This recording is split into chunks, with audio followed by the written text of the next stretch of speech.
Hi there everybody, it's UK independent Stampin' Up demonstrator Halsey here from SlimmandStylish.stampingup.net. Thank you so much for joining me. Today I'm saying goodbye to the old annual catalogue, ready to welcome in the new annual catalogue that will be coming out in May. For anyone who's shopped with me since January this year, I will be sending you a complimentary catalogue out in the post. But if you haven't shopped with me and you would like to see the new catalogue, I send them out free within the UK, so just give me a nudge and I will pop one in the post to you.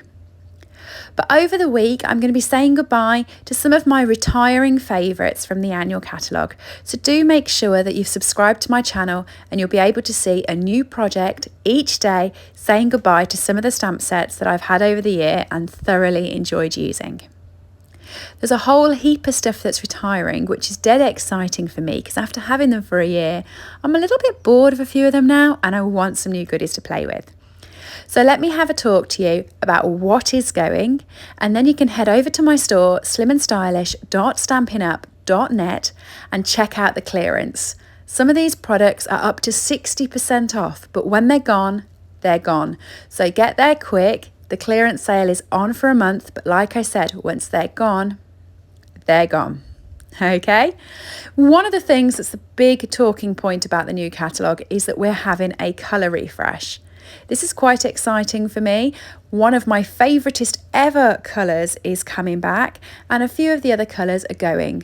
So what I'm going to do before I start this project is talk you through which colours are staying and which colours are going. And then as soon as I've done that, I'm going to start on saying goodbye to a stamp set and I'll create a card using it. And I'm going to bring a different video to you each day. So heading to the colour section of the annual catalogue, let me tell you what's going. So the 2021-2023 in colours, let me talk in colours to you. We have 5 new in colours come every year and they last for 2 years. So these ones here came 2 years ago and now they are retiring. And the ones to the left of it, they come last year and they'll have them for another year. What's great about this is Fresh Freesia, which is this end one, which was my favourite in colour, is actually staying in the colour refresh and is going to become a core colour. So we're saying goodbye to Polished Pink, Pale Papaya, Evening Evergreen and Soft Succulent, but we're keeping Fresh Freesia. Over in the Brights collection, we're saying goodbye to Mango Melody, goodbye to Bermuda Bay and goodbye to Pacific Point. Now I am a little bit upset about Mango Melody and Bermuda Bay because they were my 2 favourite colours. They're the only 2 colours that are going that I'm genuinely upset about. The others, I can't wait to see the replacements. Over in the Neutrals collection, we're getting rid of Merry Mallow, Soft Suede and Sahara Sand, and we'll be getting 3 new colours coming to this collection. Make sure you subscribe to my channel and I will show you all of the new colours when they become available. Regal's collection, we are losing Rich Razzleberry at the very end, Rich Razzleberry. We're losing that colour at the very end. So we're just losing 1 out of that collection. The Subtles collection we're losing the most out of. So we're going to be losing 4 colours from here. We're losing Blush and Bride, So Saffron, Pear Pizzazz and Mint Macaron. So the 4 of them will be going and we'll be getting 4 new Subtles colours. Now, as I said, do pay attention to my channel as I will show you all of the new colours and projects to make with them. So today we're going to be saying goodbye to a stamp set. Now I'm going to be putting a different video out each week. It'll have this same front, but the rest of it will be a different card. So let's see which of my favourite stamp sets we're saying goodbye to today. And don't forget to head over to SlimmandStylish.stampinup.net to pick up any of the retiring goodies from the catalogue. So today's retiring favourites is this card and it's coming out of the MiniCatalogue. So the MiniCatalogue, which went live to everyone in January, this is also retiring at the same time as the annual catalogue. I'm going to miss this catalogue loads because it's got some of my favourite sets in. One of the sets that's in this catalogue is a background stamp set. So there was a couple of background stamp sets in this catalogue and I enjoyed using all of them. But I'm going to be using the dots today. So this is the hand-drawn dots just here. I got this set free when I went to On Stage in Vienna just before Christmas, so it's got some happy memories for me. But when creating a card, it literally is just background dots. So what I'm going to be doing is I'm going to be bringing in another one of the sets from the mini catalogue to show you. Now I've been showing you this one all week because shock horror, it is my favourite stamp set I'm going to go with ever. I have fell in love with it. And that is the framed florets. So I think I've used this 3 times already this week in different cards to showcase to you. And in case I haven't hinted it enough, if you haven't got it, go and get it before it sells out. You won't regret it. It's beautiful. So it's this one here, and it does come with some coordinating dies, so you can get it as a bundle with 10% off, but obviously it's reduced anyway on the clearance. Go and have a look. It really is so beautiful, especially that big bouquet flower type thing. And I'm going to be using that one today.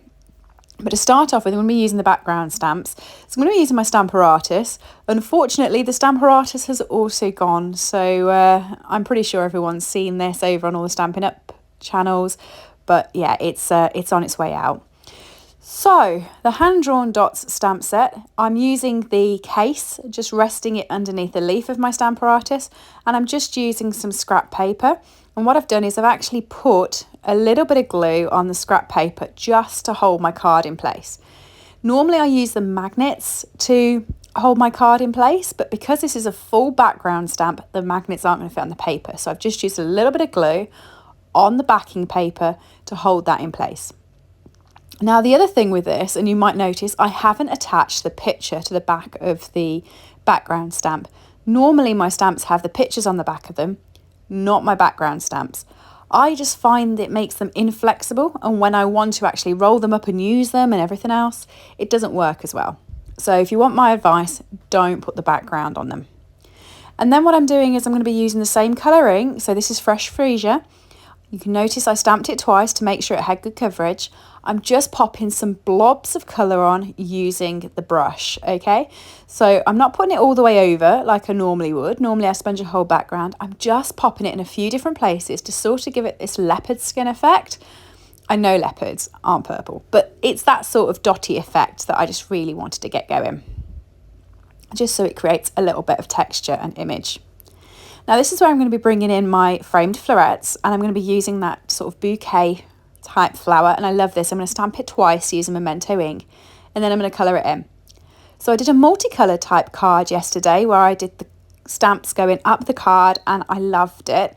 I'm going to be using roughly the same technique today by starting out in the middle with the yellow and then going out to the outsides with the purple. So this is dark and light Fresh Freesia, the same colour I've used for the dots. But what I'm going to do is I'm going to mix these flowers up with the yellow, and you'll see I'm going right out with that, making it really bright. And then I'm blending the yellow in with the light Fresh Freesia, so it's not all just one colour. The thing to note with the stamping blends is they're great if you've got the dark and light, you can blend them in nicely, but you can blend other colours in together and it creates a separate tone, and I love doing that. So for the leaves, because I don't want to create much of a focus on these, I'm using light and dark soft sea foam. I've done that a few times in my videos recently, and I'm using one of the skin tone blends for the middle. And then I'm going to fussy cut out both of these as best as I can. Like I said, there are coordinating dies with the set, but I didn't get the dies, so I'm just fussy cutting these out so that they can add some sort of frame onto my card, and you'll see what I mean in a minute. But they're dead easy to fussy cut out with our snips. So I'm going to be putting one at the top and one at the bottom, and I'm just going to pop a sentiment in the middle. Now this sentiment's great. It's a nice size sentiment, you know. Sometimes our sentiments are quite small and they don't have the focal piece they deserve, and other times they're too big and they take up all the card. This is just a nice medium size stamp set, which I'm just cutting it into a square. I'm going to add this to the middle using dimensionals, and then I'm going to use my floral piece to create a frame. You see, one at the top, one at the bottom. And it just adds a little bit of texture onto this card, and I loved it. What do you think? It is such a pretty background. If you don't go in for DSP, these would work brilliantly because you can just create your own backgrounds on the cards. And that is my card for today. What do you think? I fell in love with it. Don't forget, it's the hand-drawn dots and the framed florets, and they're over on my store, as is everything else. SlimmandStylish.stampinup.net. Thanks for joining me.